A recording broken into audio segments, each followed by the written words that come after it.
சிம்ம ராசிகளை சிம்ம ராசியை பொறுத்தவரை மிக மிக சிறப்பாக இருக்கு. சிம்ம ராசி மக நட்சத்திரம் பூர நட்சத்திர சந்திராசிரமம் இருக்கிறதால அன்றாட வேலைகளை செய்யுங்க. அஷ்டமத்து சனி நடப்பில் இருக்காரு, அதே சமயத்தில் ராகு யோகத்தில் தான் இருக்காரு.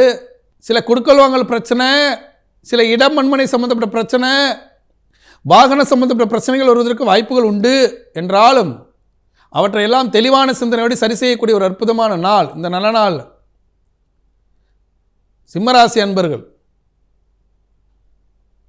தஞ்சையில் அருள்பாலிக்கூடிய புன்னை நல்லூர் மாரியம்மன் மனசு நாளை தொடங்கும் போது இன்றைய நாள் ஒரு அற்புதமான நாளாக உங்களுக்கு அமையும். ராசிக்கலை கன்னிராசியை பொறுத்தவரை மிக மிக அற்புதமாக இருக்கு. கன்னிராசி 7ஆம் இடத்தில் பயணம் பண்ணக்கூடிய சந்திர பகவான். பிரிந்திருந்த கணவன் மனைவி ஒன்று சேர்வது, அலுவலகத்தில் ஆண் அதிகாரிகளால் பெண்ணுக்கு தொல்லை, பெண் அதிகாரிகளால் ஆணுக்கு தொல்லை என்று இருந்த நிலை மாறி அலுவலகத்தில் சமமான நிம்மதியான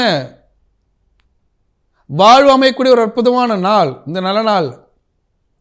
கன்னிராசி அன்பர்கள் திருப்பூர் அருகே சிவன் மலையில் அருள்பாலிக்கக்கூடிய முருகப்பெருமான மனசு நாளை தொடங்கும் போது இன்றைய நாள் ஒரு அற்புதமான நாளாக உங்களுக்கு அமையும். 6ஆம் ராசிகளை துலா ராசியை பொறுத்த 6ஆம் இடத்தில் பயணம் பண்ணக்கூடிய சந்திர பகவான். வீட்டில் ஏற்பட்ட கடன் சுமையை குறைப்பதற்கான பண வருவாயை பெருக்கும் ஒரு அற்புதமான நாள் இந்த நல்ல நாள்.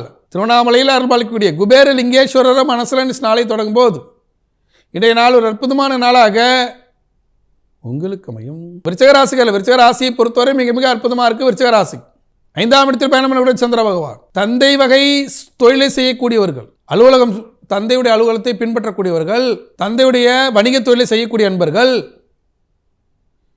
புதிய சிந்தனையோடு நிலையான வாழ்க்கைக்கான உழைப்பை செலுத்தும் நாள், பண வருவாயை பெருக்கும் நாள் இந்த நல்ல நாள். விருச்சிகராசி அன்பர்கள் சென்னை கோயம்பேட்டில் அருள்பாலிக்கூடிய குறுங்காலீஸ்வரர் மனசு நாளை தொடங்கும் போது இன்றைய நாள் ஒரு அற்புதமான நாளாக உங்களுக்கு அமையும்.